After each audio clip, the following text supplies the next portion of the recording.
Hello everyone, हम आज continue करेंगे। हमने स्टार्ट किया हुआ है इलास्टिसिटी ऑफ डिमांड यानी कि मांग की लॉज। पिछले वाले वीडियो में मैंने आपको इलास्टिसिटी का परसेंटेज मेथड के बारे में इंट्रोड्यूस किया था और एक्सपेंडिचर मेथड और इलास्टिक मेथड के बारे में बताया था।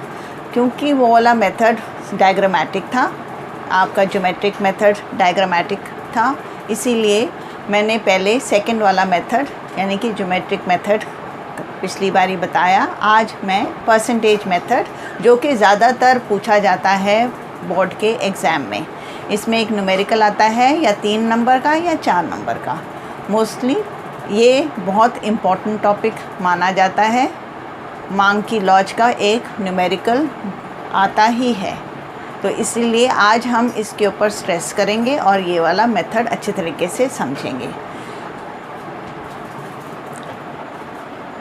ये हमारा परसेंटेज मेथड है और परसेंटेज मेथड में जो फॉर्मूला निकाला जाता है वो है elasticity of demand is equal to delta Q. इसको डेल्टा बोलते हैं यानी कि change in delta Q upon delta P into P by Q. इसका क्या मतलब होता है? Change in quantity demanded upon change in price into original price upon original quantity demanded. अब हम इसके ऊपर एक न्यूमेरिकल करते हैं। न्यूमेरिकल है calculate price elasticity of demand if demand increases from 4 units to 5 units due to fall in price from ₹10 to ₹8।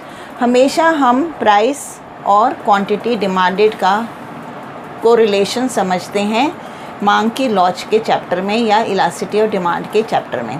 तो हम बाकी के फैक्टर्स कांस्टेंट रखते हैं और बाकी ये हम 2 फैक्टर्स ही देखेंगे कि क्या इफ़ेक्ट हुआ चेंज इन क्वांटिटी डिमांडेड का जब प्राइस गिरती है या बढ़ती है। अब उसका फॉर्मूला यहाँ पे बड़े क्लियरली दे रखा है। बस इलास्टिसिटी ऑफ डिमांड का कैलकुलेशन जो है percentage change in quantity demanded upon percentage change in price, which of course इसका एक्सटेंडेड फार्मूला हमने यहाँ पे पूरा डिटेल में लिख दिया है कि percentage change in quantity demanded है, उसको कैलकुलेट करने के लिए है formula change in quantity demanded upon initial quantity into 100। और सिमिलरली चेंज इन प्राइस को हम निकालने के लिए फॉर्मूला यूज़ करते हैं change in price that is delta P upon initial price यानी कि P. And the question in this case is given and we have put the values also against it. In order to understand change in quantity demanded, we will take into account change. This is the formula. What is the change in quantity demanded? The change in quantity demanded, it has increased from 4 units to 5 units. So 5 minus 4 is the change in quantity demanded and original quantity is 4. So into 100. This works out to be 25%. Okay, 1 upon 4 into that means 100 upon 4 is 25%. I hope this is clear to everybody. Second part is change in price. Change in price is to be 8 minus 10 upon 10 into 100. It works out to be equal to minus 20. Here, since there is an inverse relationship between quantity demanded and price, whenever price falls quantity demanded will increase. That is why we use the minus sign. All right children, please remember this part. So elasticity of demand will be percentage change in quantity demanded, which we have calculated as 25%, upon percentage change in price, which we have calculated as minus 20%, which works out to be equal to minus 1.25. Here please note, we can even write 1.25. Minus sign may be ignored, but it is to be shown primarily to understand that there is a negative relationship between price and quantity demanded for all normal goods, and that is why the notion of minus symbol has to be put. So I have clearly written, or minus 1.25 is the answer for this, or 1.25 as only numerical or as absolute value is taken. So children, we put the minus sign only to show the relationship, the negative relationship or the inverse relationship between price and quantity demanded. We'll continue with this just now. Hello everyone, अब हम continue करते हैं इसी chapter का और इसमें हमने degrees of elasticity of demand करना है. Let us start with this. Degrees of elasticity of demand.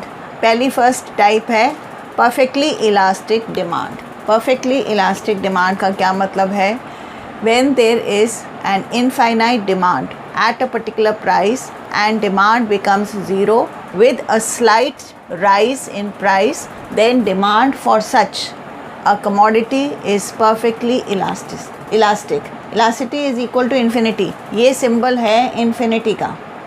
Okay and इसका क्या मतलब है इस स्टेटमेंट का? इसका मतलब ये है कि एक पर्टिकुलर प्राइस पे तो कुछ भी डिमांड हो सकती है, 10 यूनिट्स टू 20 यूनिट्स 30 यूनिट्स, पर अगर प्राइस ज़रा सी भी हाई हो गई तो कंज्यूमर कुछ ख़रीदना नहीं चाहता उस कमोडिटी का.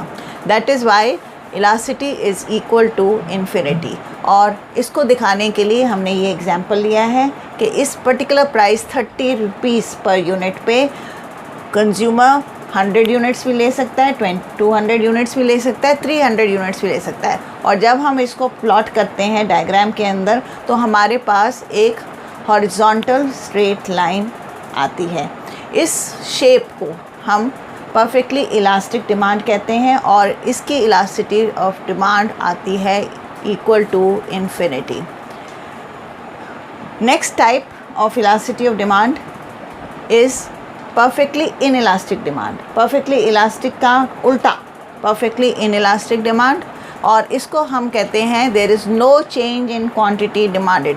क्वांटिटी डिमांडेड बिल्कुल नहीं चेंज होती, पर प्राइस ऊपर हो सकता है या नीचे हो सकता है. चाहे कोई भी प्राइस हो उतने ही यूनिट्स डिमांड होते हैं. Normally it is applicable for salt. For salt children, a particular household will continue to demand the same quantity of salt per month, whatever be the price of the product. Hence, in this case, the shape of the demand curve is a horizontal straight line. Look at the example at price 20, 30 or 40, the demand has remained at 100 units. And if we plot it, we get a vertical straight line in this manner. Perfectly inelastic demand, and elasticity is equal to 0. If you use the formula delta Q by delta P into P by Q, you will calculate the elasticity of demand here in this case as 0, in this case as infinity. Let us come to the third type of elasticity of demand, and this is highly elastic demand. What is highly elastic demand? इसका मतलब कि demand immediately respond करती है जब भी थोड़ा सा भी फ़र्क होता है प्राइस के अंदर. तो प्राइस गिरा 20 रुपये से 10 रुपये और इमीडिएटली जो क्वांटिटी डिमांडेड है प्रोपोर्शनेटली इंक्रीज़ हो गई. पहले 100 यूनिट्स डिमांड कर रहा था कंज्यूमर, अब 200 यूनिट्स डिमांड कर रहा है.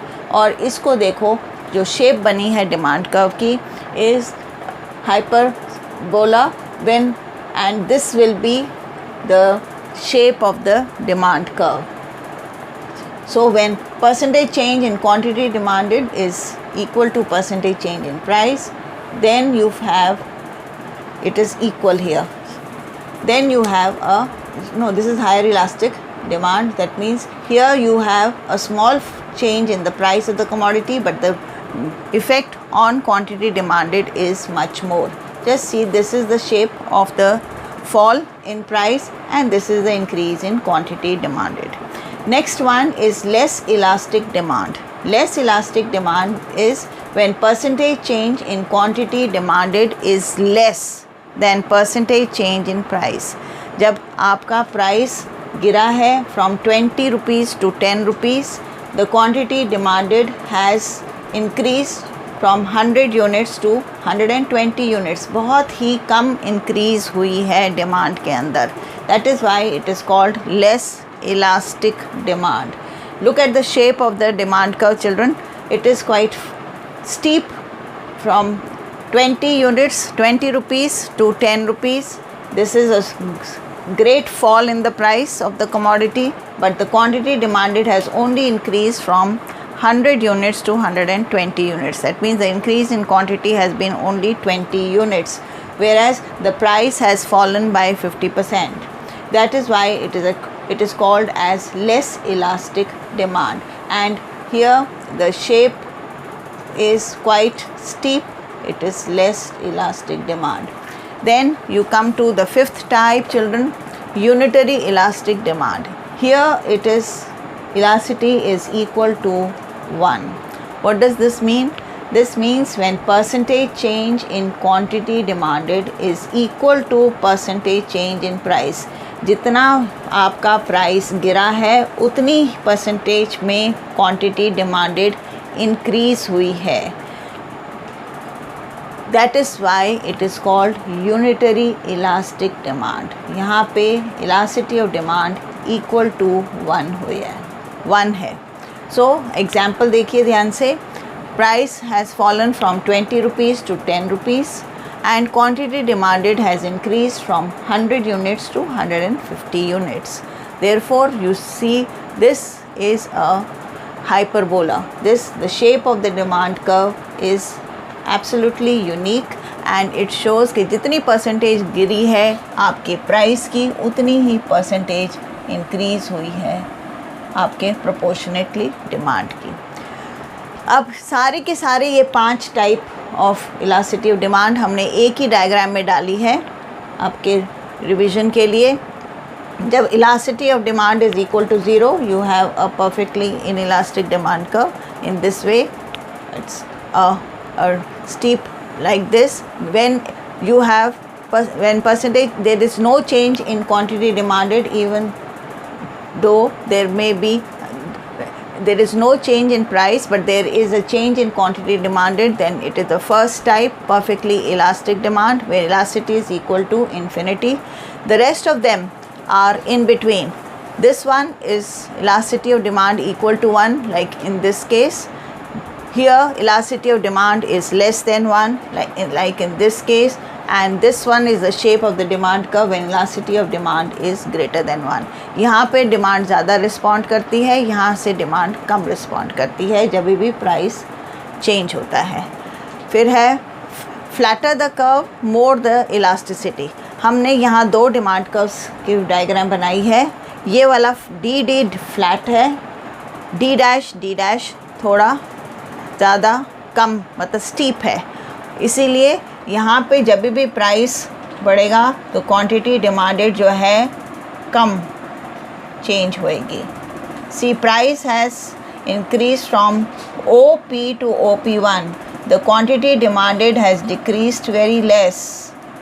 सिर्फ Q1 ही डिक्रीज़ हुई है. सिमिलरली यहाँ पे आप देखिए, अगर प्राइस बनता है OP2, क्वांटिटी डिमांडेड जो है OQ से OQ2 चली जाएगी. तो यहाँ पे बहुत ज़्यादा फ़र्क पड़ता है. This is a flatter curve, DD is a flatter curve. इसीलिए इसके ऊपर जितनी भी चेंजेस होंगी वो काफ़ी शार्प होंगी.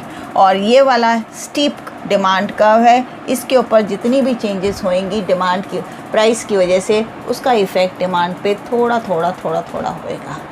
इसी को हम इलास्टिसिटी या मांग की लॉच कहते हैं. तो ये different types of elasticity of demand है. डायग्रामेटिकली हमने आपको ये सारी समझा दी हैं. Kindly subscribe to my channel, like it and subscribe it and study well.